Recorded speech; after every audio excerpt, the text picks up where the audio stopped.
Hello. Somebody should tell me my hair had done gone crazy before I got on here. I've been running around like crazy today. Yes, there's a pile of books in the floor. Ignore it. You'll find out more about that in tonight's video if it ever goes up. I don't know. It's still uploading. So we'll see. Hopefully it'll go up. I know it'll go up tonight. It just may be late. But anyway, hey guys, how you doing? I saw that someone was here. Amy was here, but now it says nobody's here, so I don't know if I'm here. But Amy commented stuff, or she said something in the chat. Hi, Mama Gigi. But hello everyone, and yeah, I've been running around like crazy trying to get things done, figured out stuff, normal house stuff, and was a little bit late, like a minute or two, I don't know. A little bit late sitting down, because I did not, what do you call it? I didn't judge my time. But anyway, I guess we'll get started with prayer request. There are a couple of new ones that I've gotten recently. Just like 2 new ones that I have gotten. And if anyone has any updates on any of the prayer requests they have, you can let us know in the chat. Or if you are here later and not watching the actual live, you can leave it in the comments. But Donna's friend Dochi has COVID, and she's been having high fevers, but she's on the mend, but she has been dealing with that. My oldest sister Gladys, has COVID. And I know I told you guys about my sister Denise, which I guess Gladys may be a lot better by now. I haven't talked to her, but it can last a little while, and I found out about it last Wednesday.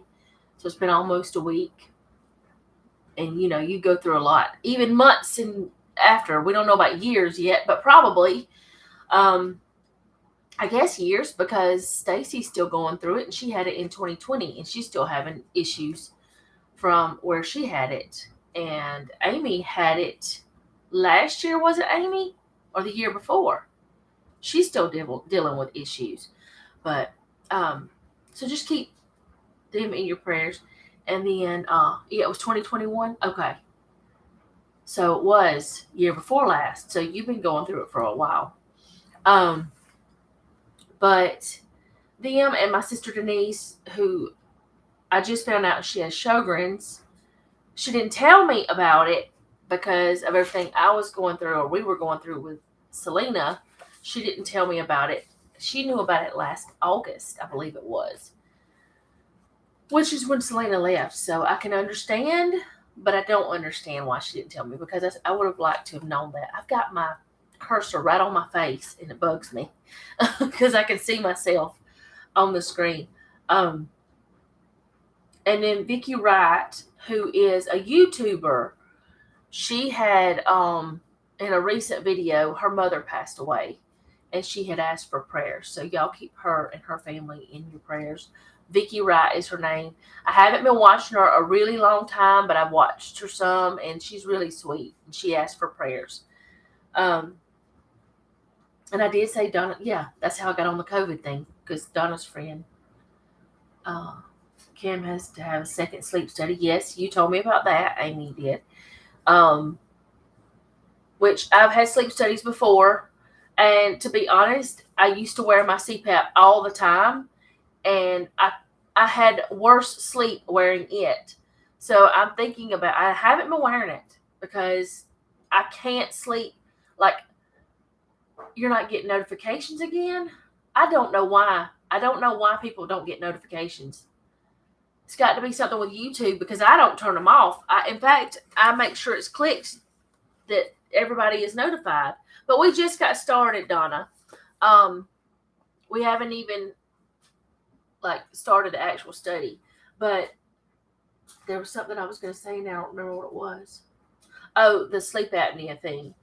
I have sleep apnea, but I have to wear a mouthpiece um, at night because of grinding my teeth. And then wearing that mask, it's like I don't sleep. And sleeping is already an issue with me, which I have been getting better sleep lately than I was.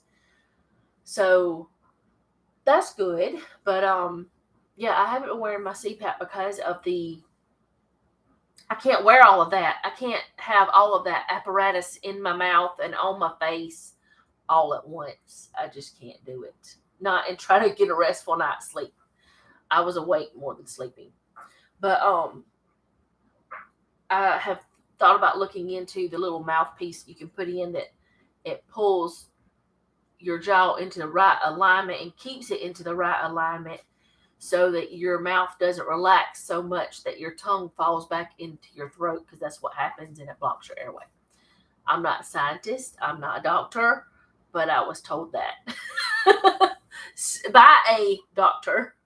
So y'all can look more into that if you want to, but there are alternatives to CPAPs is what I was trying to say. She has a cold. Okay, so y'all remember Ireland too. So and Donna, keep her in your prayers because her blood sugar, and also Robin, her husband, with his why did the name just go out of my head? Congestive heart failure, because he's still dealing with things with that, and just a lot of us have a lot to deal with. But y'all, I've been reading so many different things. Y'all know that I'm on this thing. Jeff and I are trying to get certain things out of our homes or out of our home. It looks like we're going to have to just strip down to the bare nothing. And even things that you don't think have dyes in it that are causing problems. And it's just like so much, which we're not going to, I've said from the beginning, we're not trying to get rid of everything. We're just trying to do better and continue to do better. And we'll see how it goes. But let's go ahead and get started with the study. First, I'm going to take me a swallow of water because today is one of those days. You wear your CPAP regularly?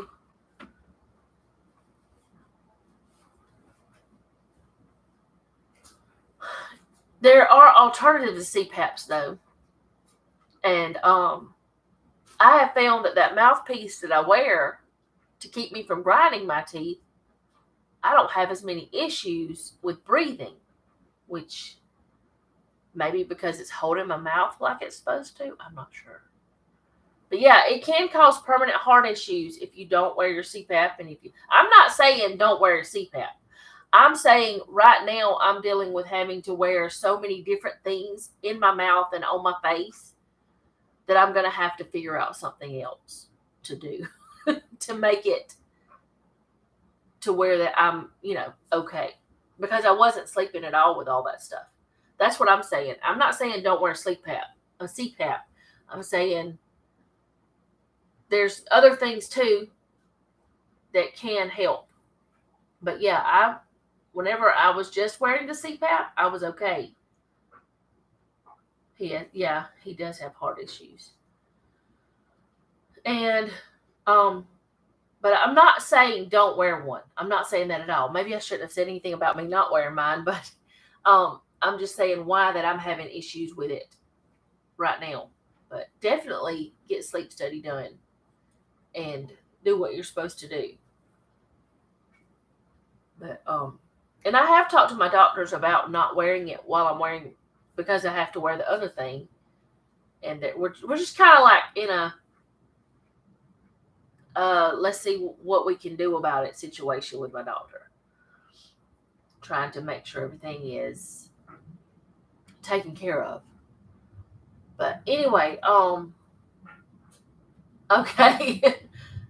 Yeah, some don't know that it can cause heart damage, lung damage, which your lungs and heart and all that is connected in a lot of ways that you really wouldn't realize. It can cause a lot of different damage. It can cause high blood pressure, or it can make high blood pressure worse if you don't, because you literally stop breathing, and that's not good to stop breathing multiple times a night. It's just not good. All right, so let's go ahead with the study. And y'all, I don't feel like I am adequately prepared for this, because I have been into the other study so much. And not even the other study, like what the books are saying, but like just starting in Genesis. But we're not going to I'm trying not to talk about that today. I'm not going to talk about that today. I'm going to talk about just 2 Samuel. And we have, I don't know how many more chapters in 2 Samuel. All right, not a lot, because there's only 24. And we're going through 13 through 15 today. So, not a lot.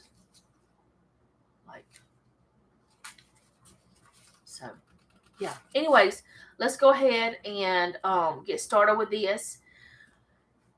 And today's chapters, when I read them, the first time I ever really read them, they made me angry.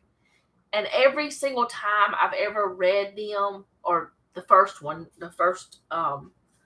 chapter, I just get that same anger every time. And I'll tell y'all, I'll go ahead and tell you the reason why I'm angry about it is because there's so much selfishness in it. But let's go ahead and start reading. And go from there. All right, so 13. After this, Absalom, the son of David, had a lovely sister whose name was Tamar. And Amnon, the son of David, loved her. Amnon was so distressed over his sister Tamar that he became sick, for she was a virgin. And it was improper for Amnon to do anything with her. Back in Leviticus, it is prohibited for incestual things to be happening by this time. We know, I'm going to stop because I'm going to start talking about the other study, and we're not doing that. But Amnon had a friend whose name was Jonadab, the son of Shemiah, David's brother. So it's his cousin that he's friends with. Now, Jonadab was a very crafty man. To me, it sounds like he's not just crafty, he's just evil. And he said to him, "Why are you, the king's son, becoming thinner day after day? Will you not tell me?" Amnon said to him, "I love Tamar, my brother Absalom's sister." So he doesn't even call her his sister at this time. He says, "My brother Absalom's sister." It's his sister. Why not just say who she is? So Jonadab said to him, "Lie down on your bed and pretend to be ill. And when your father comes to see you, say to him, 'Please let my sister Tamar come and give me food, and prepare the food in my sight, that I may see it and eat it from her hand.'" Then Amnon lay down and pretended to be ill. And when the king came to see him, Amnon said to the king, "Please let Tamar, my sister, come and make a couple of cakes for me in my sight, that I may eat from her hand." And David sent home to Tamar, saying, "Now go to your brother Amnon's house and prepare food for him." So Tamar went to her brother Amnon's house, and he was lying down. Then she took flour and kneaded it, made cakes in his sight, and baked the cakes. And she took the pan and placed them out before him, and he refused to eat. Then Amnon said, "Have everyone go out for me." And they all went out from him. So right there, it should have been red flags, but that's her brother. Why would she think he was going to do something evil? He was sick. Why would she think he's going to do something evil? Because he's lying, saying he's sick, but he's not. Then Amnon said to Tamar, "Bring the food into the bedroom, that I may eat from your hand." And Tamar took the cakes which she had made and brought them to Amnon, her brother, in the bedroom. Now, when she had brought them to him to eat, he took hold of her and said to her, "Come, lie with me, my sister." But she answered him, No, my brother, do not force me, for no such thing should be done in Israel. Do not do this disgraceful thing. And where could I take my shame? As for you, would you like would be like one of the fools in Israel. Now therefore please speak to the king, for he will not withhold me from you. However, he would not heed her voice, and being stronger than he forced her and lay with her. So he raped her. She said, Go to the king, he'll let me marry you. He'll allow that, which to me, I mean, I don't know if she really would have married him or wanted to marry him, or she just didn't want to be raped, or she was trying to get him to stop. I don't know. But either way, he is so selfish and disgusting that he decides to rape her. And what's even more disgusting is what we're about to read. Then Amnon hated her exceedingly, so that the hatred with which he hated her was greater than the love with which he had loved her. And Amnon said to her, Arise, be gone. So after he got what he wanted, after he raped her, she was a virgin. After he raped her, he's sending her away. He hates her now. He's gotten what he wants, and he's done. Which to me is so disgusting and selfish and sick that it's just, to me, it was sick enough that he wanted to sleep with his sister, but it made it even worse when he did it after she gave him a way out of doing that horrible thing, which still wouldn't have been, it would have still been against Levitical laws, but either way, it would have been better than being raped, I would think. That was her suggestion of what to do. But then after all of that, after he did it, he hates her. When he's the one that's been so cruel. But anyways, so she said to him, No, indeed, this evil of sending me away is worse than the other that you did to me. But he would not listen to her. Then he called his servant who attended him and said, Here, put this woman out, away from me, and bolt the door behind her. So he throws her out. Now she had on a robe of many colors, for the king's virgin daughters wore such apparel. And his servant put her out and bolted the door behind her. Then Tamar put ashes on her head, which ashes, it was a sign of mourning, of grieving. She was probably grieving what she had lost, because she lost a lot whenever he did this to her. Then Tamar, okay, I already read that part. And and laid her hand on her head and went away crying bitterly. And Absalom, her brother, said to her, Has Amnon, your brother, been with you? But now hold your peace, my sister. He is your brother. Do not take this thing to heart. So Tamar remained desolate in her brother Absalom's house. But when King David heard of all these things, he was very angry. And Absalom spoke to his brother Amnon, neither good nor bad. For Absalom hated Amnon because he had forced his sister Tamar. So Absalom hates Amnon because of what he's done. And it came to pass after 2 full years that Absalom had sheep shearers in Baal. Happy New Year, Mel. So Absalom, where was it at? Had sheep shearers in Baal Hazor, which is near Ephraim. So Absalom invited all the king's sons. Then Absalom came to the king and said, Kindly note your servant has sheep shearers. Please let the king and his servants go with your servant. But the king said to Absalom, No, my son, let us not go all go now, lest we be a burden to you. Then he urged him, but he would not go, and he blessed him. Then Absalom said, If not, please let my brother Amnon go with us. And the king said to him, Why should he go with you? But Absalom urged him, so he let Amnon and all the king's sons go with him. Now Absalom had commanded his servants, saying, Watch now, when Amnon's heart is merry with wine, and when I say to you, Strike Amnon, then kill him. Do not be afraid. Have I not commanded you? Be courageous and valiant. So the servants of Absalom did to Amnon as Absalom had commanded. Then all the king's sons arose, and each one got on his mule and fled. So whenever Absalom ordered the killing of Amnon, I'm trying to say all the names correctly. The other brothers saw this and they left. They fled, probably for fear of their own lives. But the thing is, they probably didn't know that Absalom wasn't wanting to hurt them. It was just the one. And I guess it took him 2 years to decide how to do it. I'm not sure if it was a planned thing or if he just saw his opportunity. And it came to pass while they were on the way that news came to David saying, Absalom has killed all the king's sons, and not one of them is left. So the king arose and tore his garments and lay on the ground, and all his servants stood by with their clothes torn. Then Jonadab, the son of Shimeah, David's brother, answered and said, Let not my lord suppose they have killed all the young men, the king's sons, for only Amnon is dead. For by the command of Absalom this has been determined from the day that he forced his sister Tamar. Now therefore let not my lord the king take the thing to his heart to think all the king's sons are dead, for only Amnon is dead. I don't think David did anything to the rapist, and that is why he was killed, because David did nothing. Yeah, I think that's why that Absalom took matters into his own hands. Ooh, hello, that was fuzzy.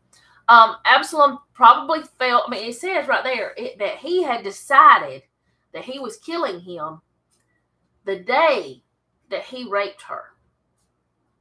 So Absalom was going to get the revenge. He was going to make him pay one way or another.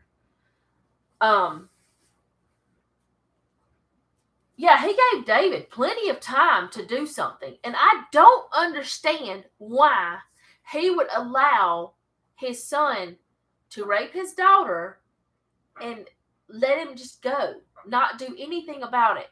And it's another mark against David to me. And I know I'm not trying to keep up. I'm definitely not, because I don't even know how many times he's messed up. Was he his favorite? I don't know. I don't know if he was his favorite. What does it say he was his favorite? I don't know. These earrings are bugging me. I'm taking them out later. They're different than what I normally wear, because they go down further. Let's just stop talking about that. But no, I don't know if it was a favorite son, because really there's not much said about him before then. There's just not much said. And David had so many children, like so many kids. So verse 34, then Absalom fled, and the young man who was keeping watch lifted his eyes and looked, and there many people were coming from the road to the hillside behind him. And Jonadab said to the king, Look, the king's sons are coming, as your servant said, so it is. So it was, as soon as he had finished speaking, that the king's sons indeed came, and they lifted up their voice and wept. Also the king and all the servants wept very bitterly. But Absalom fled and went to Talmai, the son of Ammihud, king of Geshur. And David mourned for his son every day. So Absalom fled and went to Geshur, or is it Jeshur? I'm not sure which one. Absalom was favorite? Okay. Yeah, he was, I think. Why is it?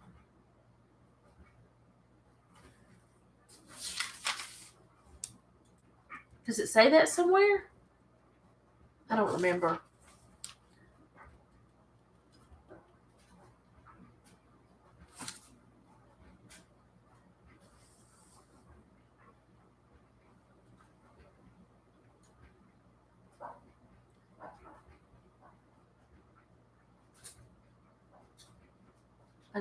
I don't remember.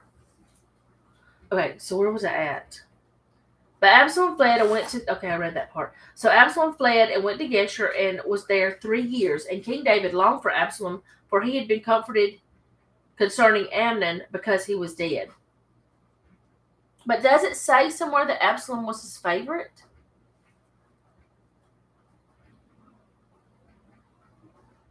I don't know. I'm going to look it up.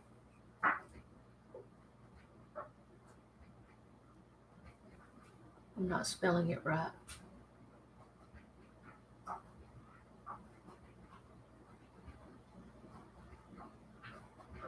Okay. Can you work? No? Not gonna work. Thanks. Yeah, he was a favorite son of. He's the third and favorite son of David, king of Israel and Judah. Okay, I missed it somehow, which is so it's easy to miss.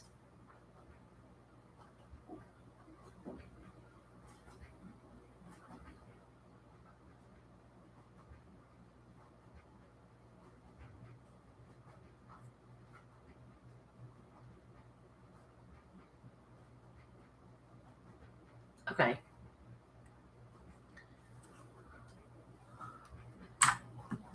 push the button. Hope it didn't do anything. All right, let's go on to verse chapter 14. But chapter 13 is like it feels to me like David wasn't going to do anything about it. So Absalom went ahead and did. And to me, something should have been done because whenever a girl at that time lost her virginity, she most likely wouldn't get a husband. And she was considered dirty. She was not considered, she wasn't clean anymore. And so, with her being raped, it wasn't her fault, but somehow she'd still be blamed. And it's ridiculous to me that happened.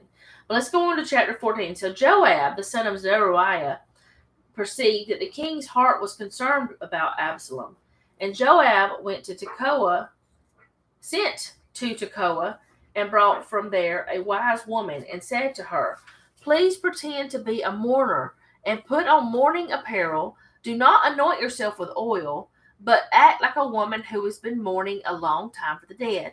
Go to the king and speak to him in this manner." So Joab put the words in her mouth. And when the woman of Tekoa spoke to the king, she fell on her face to the ground and prostrated herself and said, "Help, O king." Then the king said to her, "What troubles you?" And she said, "Indeed, I am your widow. My husband is dead. Now your maidservant had 2 sons, and the two fought with each other in the field, and there was no one to part them. But the one struck the other and killed him. And now the whole family has risen up against your maidservant, and they said, 'Deliver him who struck his brother, that we may execute him for the life of his brother whom he killed, and he will destroy the heir also. And we will destroy the heir also.' So they would extinguish my ember that is left, and leave to my husband neither name nor remnant on the earth." Then the king said to the woman, "Go to your house, and I will give orders concerning you." And the woman of Tekoa said to the king, "My lord, O king, let the iniquity be on me and on my father's house, and the king and his throne be guiltless." So the king said, "Whoever says anything to you, bring him to me, and he shall not touch you any more." Then she said, "Please let the king remember the Lord your God, and do not permit the avenger of blood to destroy any more, lest they destroy my son." And he said, "As the Lord lives, not one hair of your son shall fall to the ground." Therefore the woman said, "Please let your maidservant speak another word to the Lord to my lord the king."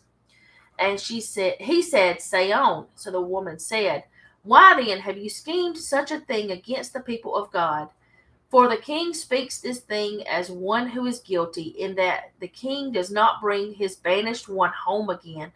For we will surely die and become like water spilled on the ground, which cannot be gathered up again. Yet God does not take away a life, but he devises means so that his banished ones are not expelled from him. Now therefore I have come to speak of this thing to my lord the king, because the people have made me afraid. And your maidservant said, I will now speak to the king. It may be that the king will perform the request of his maidservant. For the king will hear and deliver his maidservant from the hand of the man who would destroy me and my son together from the inheritance of God." Your maidservant said, "The word of my lord the king will now be comforting, for as the angel of God, so is my lord the king in discerning good and evil, and may the Lord God be with you." Then the king answered and said to the woman, "Please do not hide from me anything that I ask you." And the woman said, Please let my lord the king speak. So the king said, Is the hand of Joab with you in all this?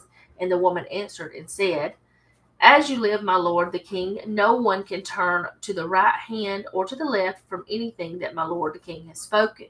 For your servant Joab commanded me, and he put all these words in the mouth of your maidservant. To bring about this change of affairs, your servant Joab has done this thing. But my Lord is wise, according to the wisdom of the angel of God, to know everything that is in the earth. And the king said to Joab, All right, I have granted this thing. Go therefore, bring back the young man Absalom. So Joab, let's see, that kind of blaming continues to this day. No woman asked for it. That's right. That's exactly right. Yeah, I mean, you don't blame the woman for a man doing this, or women doing it to men. It can happen to a man too. People don't believe it, but it can. But anyway, how many more times can I say It drives me so crazy when I do that. Joab came up with a plan of how to get the king to think about the situation as if the situation was someone else's situation. So he sent this woman in and told her what to say, and the king saw things from a different perspective. But the king was smart enough to know, Joab had something to do with this. By the end of it, he figured out Joab had something to do with this. So he had Joab brought in and said, bring back my son. And Joab fell to the ground on his face and bowed himself and thanked the king. And Joab said, Today your servant knows that I have found favor in your sight, my lord, O king, and that the king has fulfilled the request of his servants. So Joab arose and went to Geshur and brought Absalom to Jerusalem. And the king said, Let him return to his own house, but do not let him see my face. So Absalom returned to his own house, but did not see the king's face. So Absalom is brought back into the home, back into the place where he actually belongs. He was avenging someone, and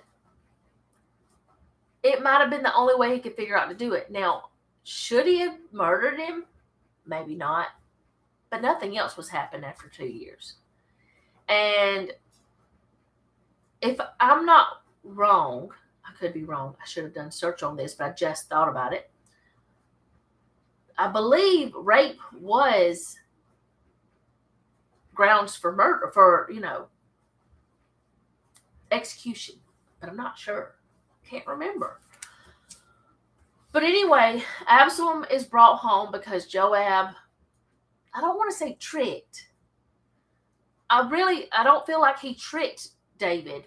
I feel like he made David see things from a different perspective. And since he did that, it brought him home where he should be. All right, so now we're on verse 25. Now in all Israel there is no one who was praised as much as Absalom for his good looks. From the sole of his foot to the crown of his head there was no blemish in him. And when he cut the hair of his head at the end of every year, he cut it because it was heavy on him. So he had some long hair, I guess. When he cut it, he weighed the hair of his head at 200 shekels, according to the king's standard. To Absalom were born 3 sons and 1 daughter, whose name was Tamar. She was a woman of beautiful appearance. So I guess he named him after his sister. Deuteronomy 22. Let's go back. I've gone back too far. What are you doing, lady? 22. Okay.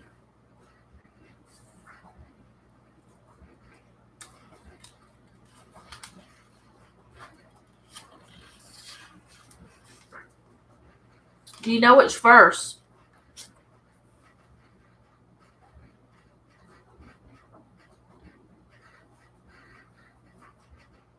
That's about the wife.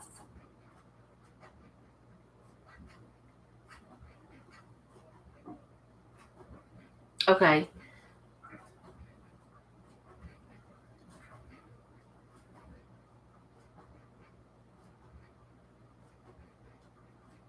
So,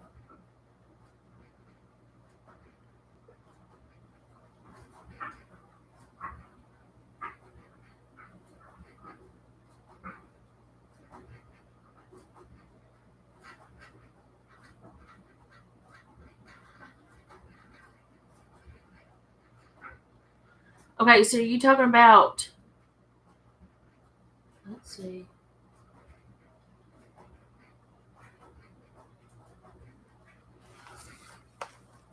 20 on. There's so much.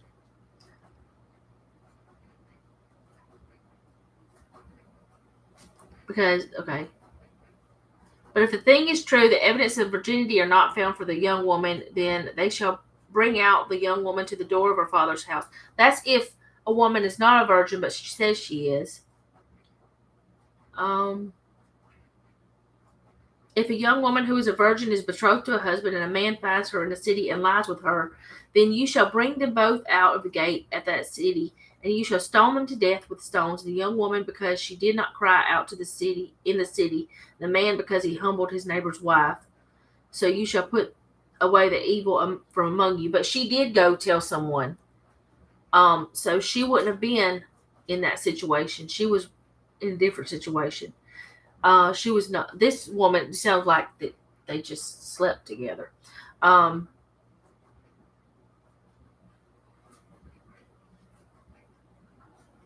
okay, if verse 28, if a man finds a young woman who is a virgin who is not betrothed, and he seizes her and lies with her, and they are found, then the man who lay with her shall give the young woman's father 50 shekels of silver, and she shall be his wife because he humbled her.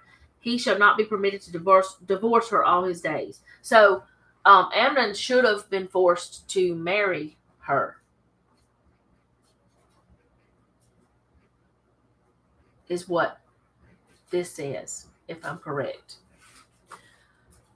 Where are we at? We were on 25, somewhere in there. We'll just go back to 25. Now, in all Israel, there was no one. Okay, I did read that part, talking about his hair, and had a daughter named Tamar. And Absalom dwelt 2 full years in Jerusalem, but did not see the king's face. Therefore, Absalom sent for Joab to send him to the king, but he would not come to him. And when he sent again a second time, he would not come. So he said to his servants, see, Joab's field is near mine, and he is barely there. Go and set it on fire. And Absalom's servants set the field on fire, which is crazy to me. He's telling somebody to go set the place on fire. Then Joab arose and came to Absalom's house and said to him, why have your servants set my field on fire? And Absalom answered Joab, look, I sent to you, saying, come here, so that I may send you to the king to say, why have I come from Jeshur? Or is it Gesser? Which one is it? I don't know. It will be better for me to be there still. Now, therefore, let me see the king's face. But if there is iniquity in me, let him execute me. So Joab went to the king and told him. And when he had called for Absalom, he came to the king and bowed himself on his face to the ground before the king. Then the king kissed Absalom. So David forgave Absalom for what he had done, which honestly is what should have happened. He should have forgave him because he necessarily didn't need to kill his brother, but something had to happen, and he was probably still very angry about what happened. And they don't talk about her anymore. As far as I know, there's nothing else said about her. So now we're going to go to chapter 15, because Absalom is back in his father's house, back in his good graces, I guess you could say.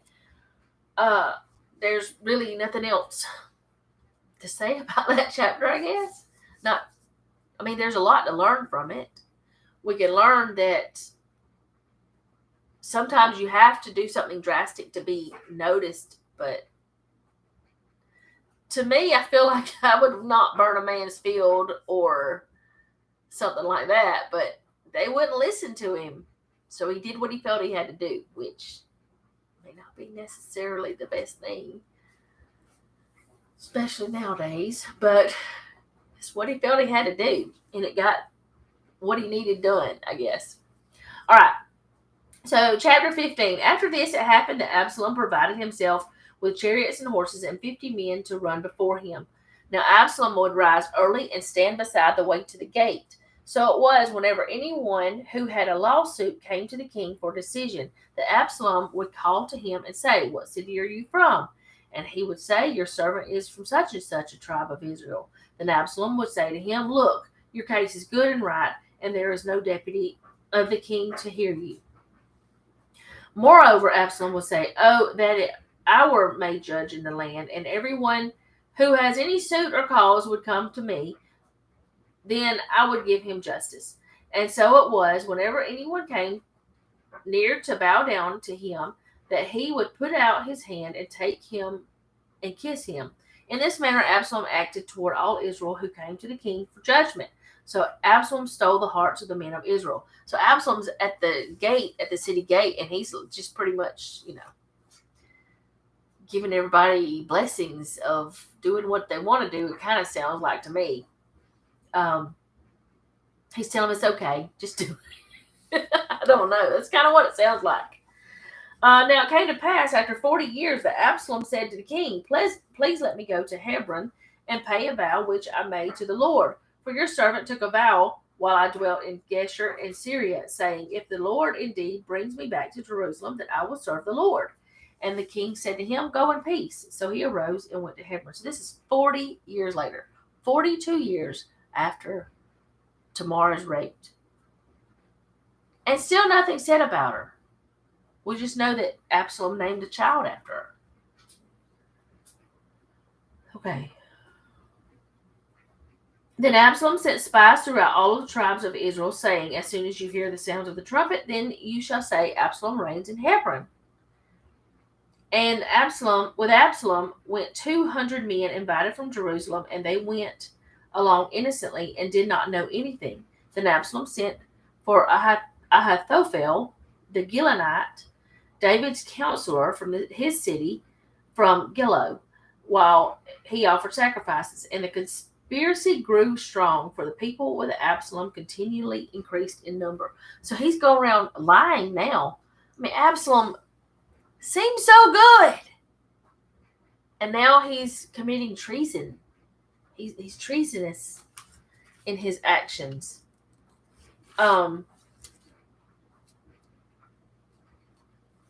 He just doesn't.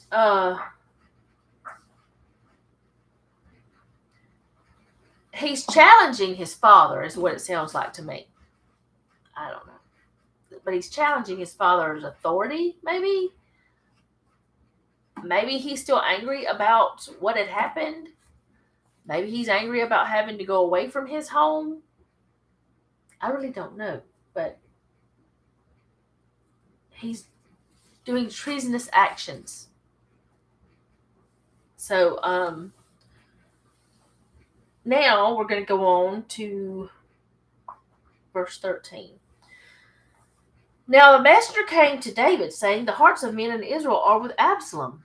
So David said to all his servants who were with him at Jerusalem, arise and let us flee, or we shall not escape from Absalom. Make haste and to depart, lest he overtake us suddenly and bring disaster upon us and strike the city with the edge of the sword. So now Absalom is causing David to start running like Saul did, is what it sounds like to me. Now, y'all may not feel the same way, but it feels like that's what's happening. He's running again.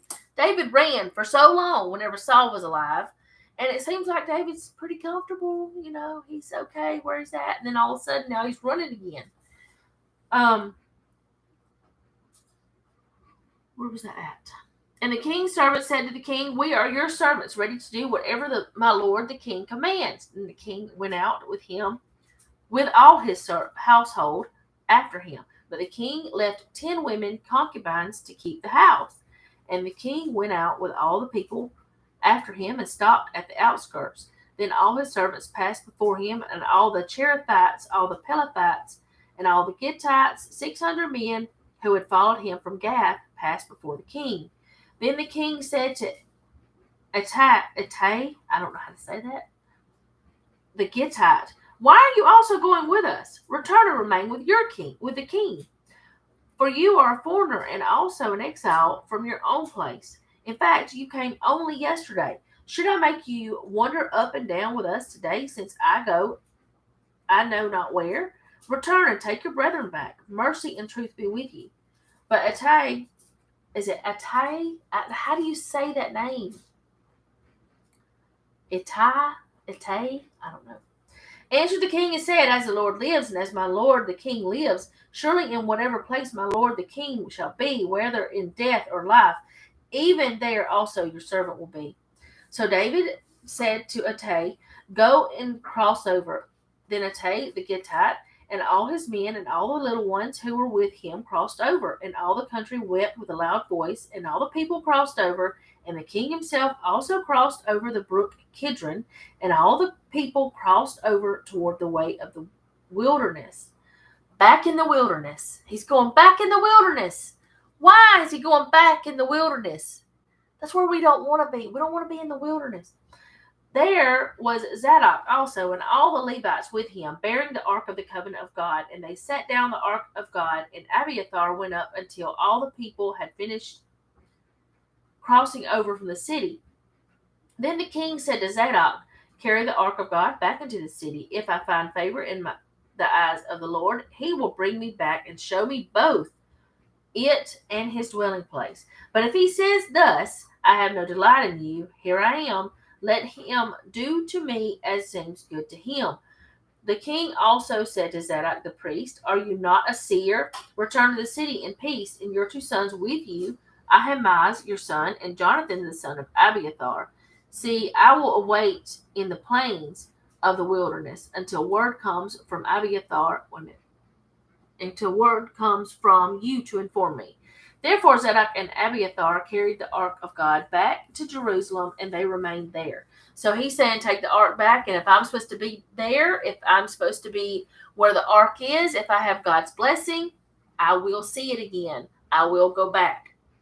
So David went up to the ascent of the Mount of Olives and wept as he went up, and he had his head covered and went barefoot. And all the people who were with him covered their heads and went up, weeping as they went up. Then someone told David, saying, Ahithophel, how do you say that one? I don't know, is among the conspirators with Absalom. And David said, "O Lord, I pray, turn the counsel of Ahithophel into foolishness." So he's asking God to make everything that Ahithophel says to Absalom to be foolish, to be just crazy, not even something they would want to, that something maybe doesn't make sense, maybe something that's, something like that.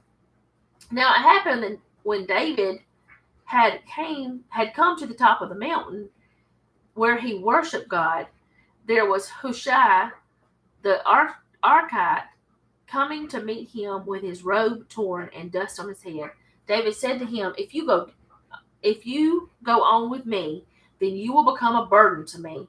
But if you return to the city and say to Absalom, I will be your servant, O king, as I was your father's servant previously, so I will now also be your servant. Then you may defeat the counsel of Ahithophel for me. And do you not have Zadok and Abiathar the priest with you there? Therefore it will be that whatever you hear from the king's house, you shall tell to Zadok and Abiathar the priest. Indeed, they have there with them their 2 sons, Ahimaaz, Zadok's son, and Jonathan, Abiathar's son. And by them you shall send me everything you hear. So he has a spy. He's got a spy in the midst. So Hushai, David's friend, went into the city, and Absalom came into Jerusalem. So Absalom, who I was so rooting for, just one chapter later, is dreadfully horrible. He is trying to, he does have power now. he is trying to take David's power, that David is anointed. What in the world is going on? It's like, and now, because we said we were going to stop at 15, we won't know until next week. Unless we've already read it. But it's like, why in the world, after he has been welcomed back to the fold, welcomed back to David's kingdom, given a high place, why would he go and try to take over? He's not even the one that's supposed to be in line for being the king. But it's like, what you see people do, they want to take over before it's time. They want to go ahead and get their power before they're supposed to. So it's like he's thinking, oh, I waited long enough. It's time for me to become king. So he tries to take over, and he kind of is allowed to. David leaves.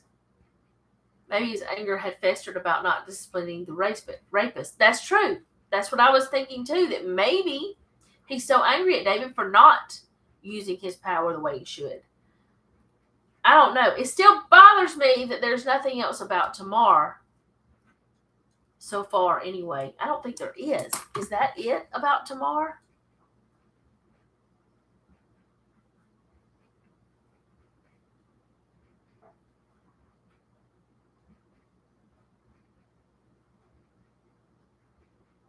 Okay, I don't think that's a different Tamar.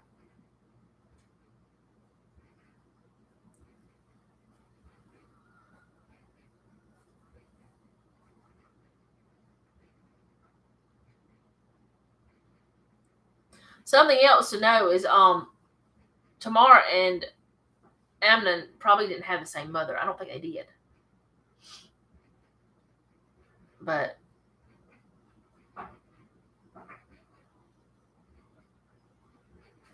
I don't know if there's anything else about her after that.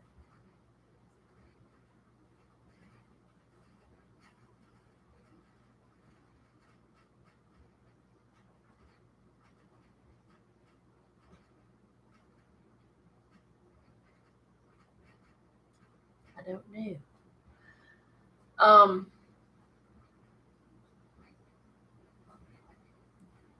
That's all that it says. That's pretty much.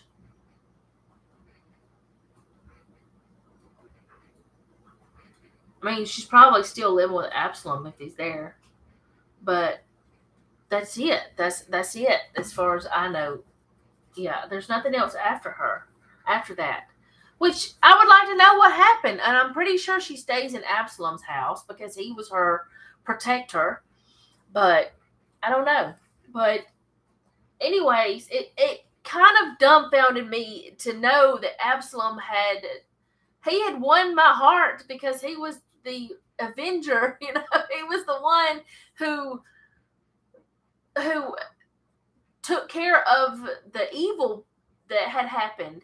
Now, do I agree with his actions? Should he have killed him? Probably not murdered him, probably not killed him. But in that day and time, things were different. Would we kill him now? No, we wouldn't. But that's the way they did things back then. And now David's running again. He's running again, which is crazy to me. So I don't know.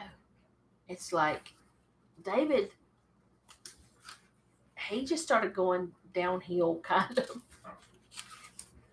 So, what do we want to do this next time? Do 3 chapters?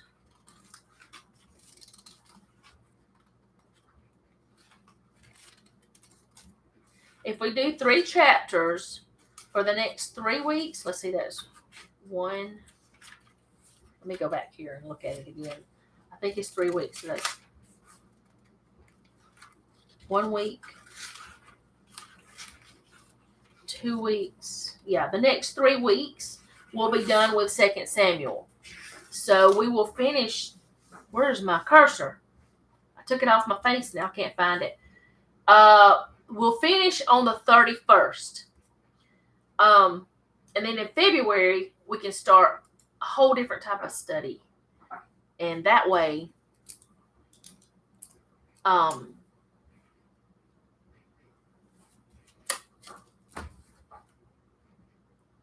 you going to work?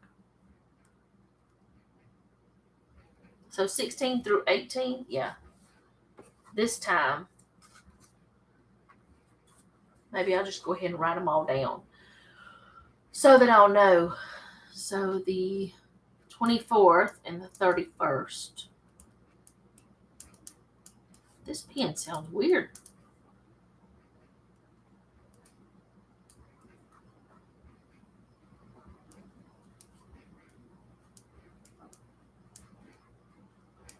All right.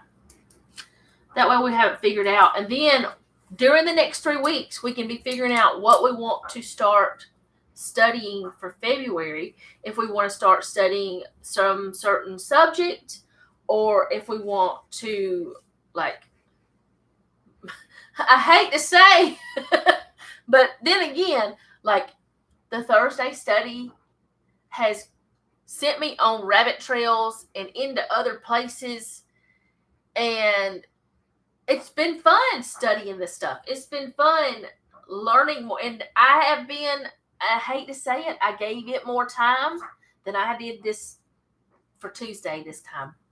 I hate to say that, but I almost forgot about studying for Tuesday for today. I didn't. I still, but it was more rushed. But it wasn't very difficult chapters this time anyway. So, I mean, it wasn't like I was needing a lot of time. So it worked out. But I got to prioritize a little bit better next time because I don't want to feel rushed.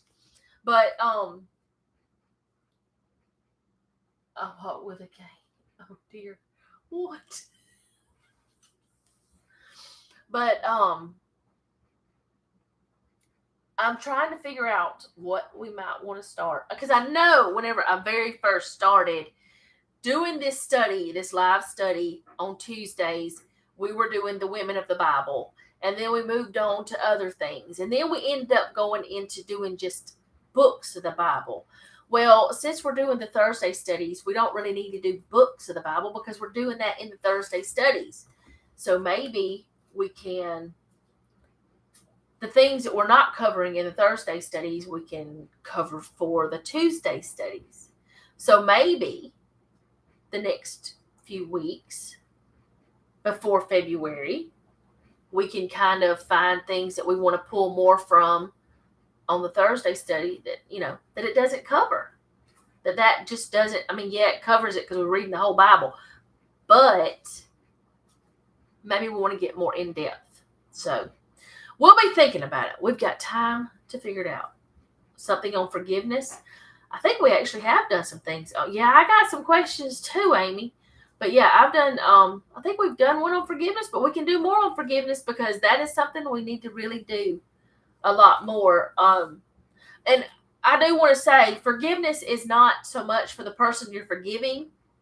It's for yourself. I've learned that a lot. I've learned that the other person usually doesn't care.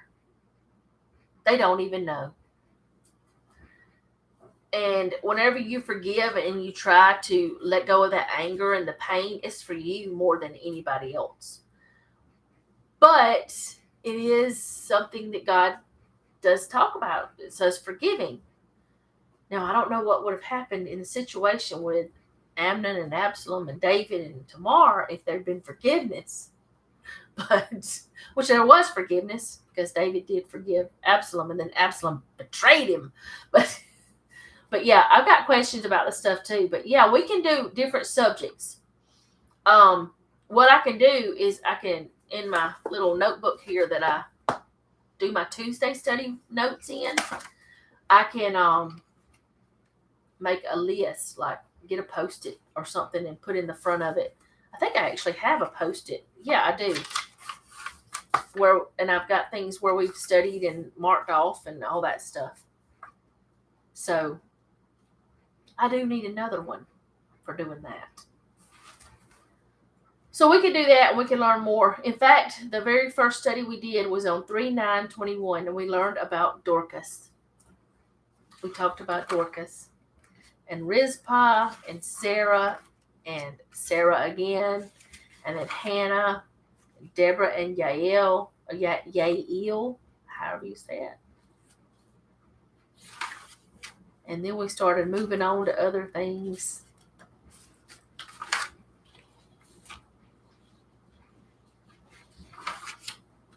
We started going into the books. We went to Obadiah, then Jude, then Philemon. We were doing small books. Then Titus. And then we went to some more things. Kindness. Did we do one on forgiveness? Phineas. Harvest. 7 laws of harvest. Fruit of the Spirit. Why did I skip that page? I don't know. Love. We did the whole fruit of the Spirit. Joy, peace, patience, kindness, goodness, faith. And then we went on to gentleness, self-control, Gog and Magog, Titus 2. Oh, we did do a forgiveness. Here it is. I didn't have a lot of notes. Oh, it was from a devotion that I did. Dealing with me. Ruth. And then we went into 1 Samuel. Ruth is the one that started that. We went to 1 Samuel after we read Ruth because we wanted to keep going. But yeah. But yeah, we can do different things. We can I can make a new, let me get a bigger Post-it.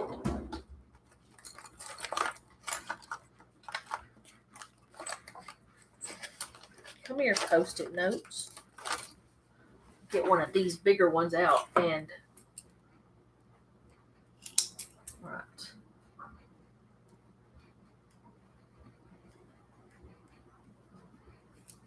I'll put that in the front. And then we can just go from there. We can have things like, y'all can give me suggestions of what you want to learn about or what we want to study. And then we can just go from there and do whatever that we need, whatever we can find in there. We can figure out what we can find, I guess is what I'm trying to say. I don't know anymore. But anyway, I don't know what else to say. I felt like I did not give this study the time that I normally do, but I still think it's all right. I still think that it turned out okay. I mean, there wasn't a lot of in-depth there, which sometimes I think that I'm pulling more out than what really is there. I don't know if I am or not, but y'all seem to agree with me, so maybe I'm not. But we've got next week figured out, and we got the people that we want to pray for, the list of those, and got all that figured out. And I will see y'all for Thursday study, which I'm telling you, there's so much. Just we're not even like, we're just in the book of Genesis. And it has gone all over the place. But it's been good, I think. So anyway, I will see you guys next time. I will have a video out tonight at some point. I don't know when it's going to be uploaded because it is going slow. So hopefully it will be uploaded. It may not be on time tonight, and I'm sorry about that. I don't know why it's going so slow. But I will see you guys next time. Thank you for hanging out with me today. I do hope you enjoyed it. I hope you got something from it. I got something from it. I learn every time I read the Bible, though. I learned something. But I got another pile of books to go through. You watch tonight's video when it ever goes out, and you'll see that I have started. If you look over there right now, like, oh, there, there's an empty shelf. It's in the floor. But anyway, I will see you guys next time. Thank you for hanging out with me today. And remember, don't take any wooden nickels, and be sweet.